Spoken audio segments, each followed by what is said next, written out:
Didiinan po nito mga kababayan. Malamang mag-iyakan ang mga DDS dito. Bakit?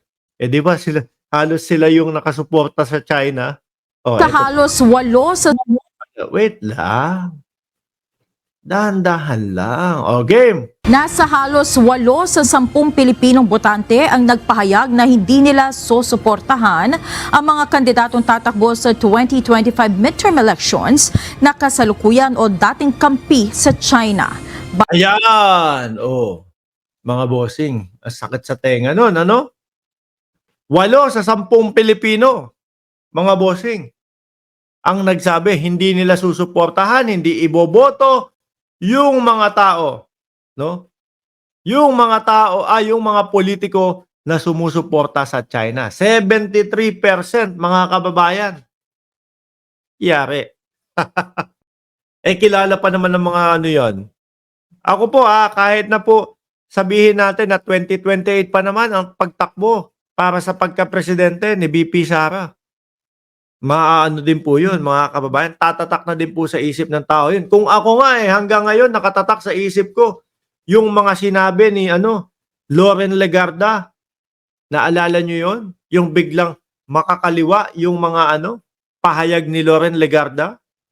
Oh, nakatatak sa isip ko 'yun na alam ko sa susunod na eleksyon, kung sakali siyang magre-eleksyon bilang senadora, markado na siya sa akin. Eto pa kaya pagka-presidente ang tatakbuhin. Oh. 'Di ba?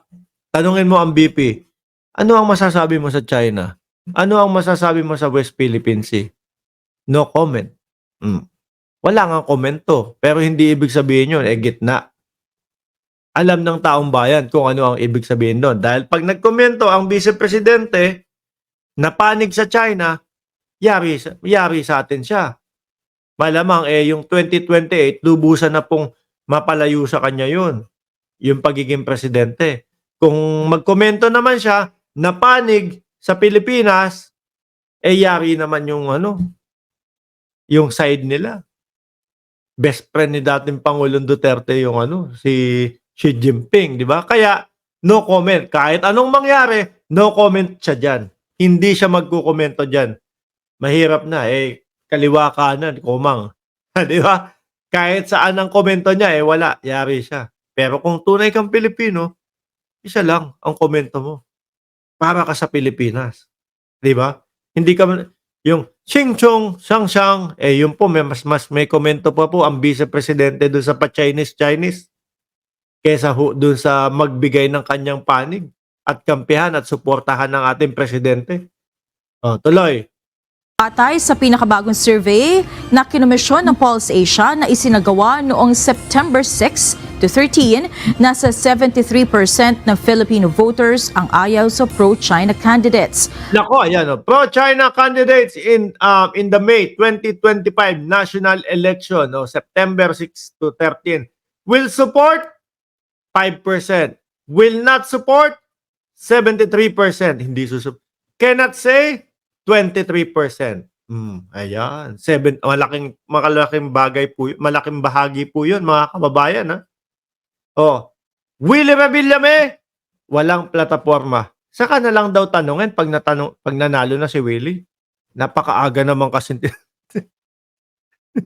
tinanong kasi doon sa talk show. May interview. Kuya Will, ano po ba ang magiging solusyon nyo doon sa mga problema? Ano ba naman 'yan? Problemahin ko muna kung paano ako manalo. Saka ako na problemahin niya pag nanalo na ako. Yari. Para nga siya manalo, kailangan ipaintindihan niya sa taong bayan kung ano yung hangarin niya para sa Pilipinas. Kung ano yung isusolusyon niya. Tatakbo walang plataforma. Saka na daw yun. Problemahin daw muna kung paano siya manalo. Nako po.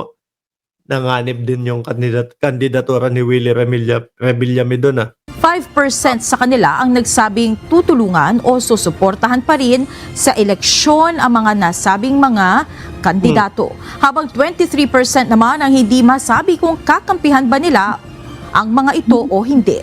Sa isang pahayag, sinabi ni Professor Dindo Manhit, ang CEO at founder ng Strat-based Group na kinomisyon ng Pulse Asia na isang refleksyon ng interes ng karamihan sa mga Pinoy ang naging resulta ng pag-aaral, kung saan mas prioridad nila ang national security at kinabukasan ng bansa. At saka po mga kababayan, ang sambayan ng Pilipino ngayon, tingnan nyo nga ang dami, hindi sa akin, mas madami yung mga nanonood about sa politics po. Aware na po ang tao, no? Sa politika po, mga kababayan. Nagigising po yung sambayan ng Pilipino, yung bawat mamamayang Pilipino, kung sino yung mga eto sumusuporta to sa China. Etong grupo ni Duterte nakasuporta sa China. Puro mga maka-China to. Nakikita ho, mga bossing. Kaya, yari, simot-simot.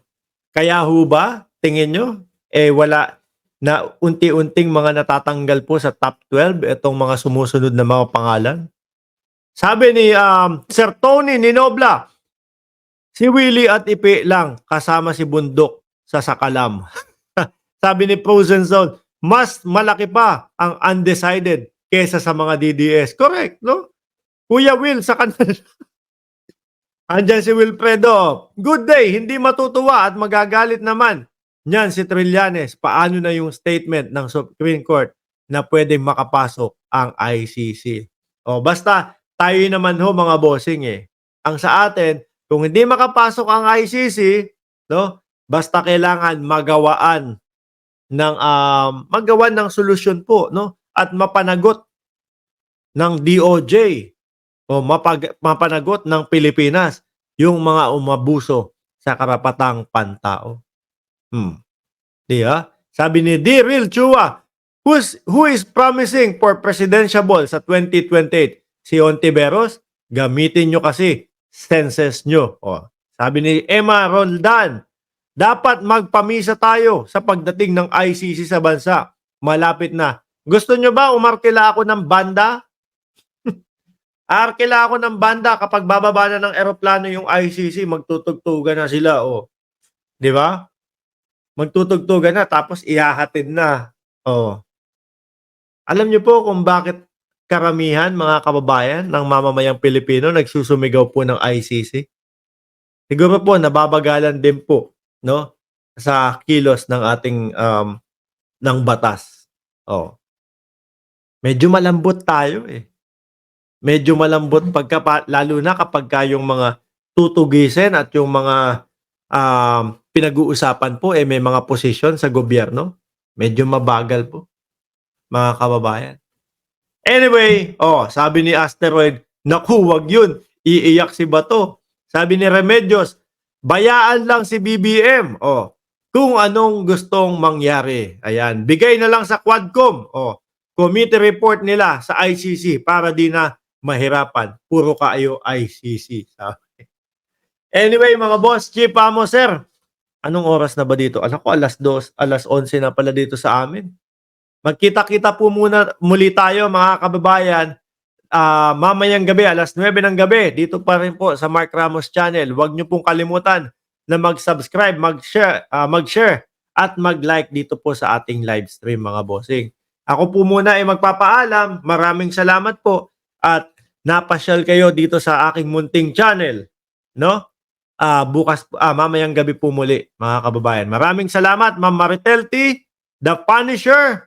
Shout out sa iyo. Pempe Santiago, shout out sa inyo. MC Musico, shout out po sa inyo. Maraming salamat and God bless po sa ating lahat.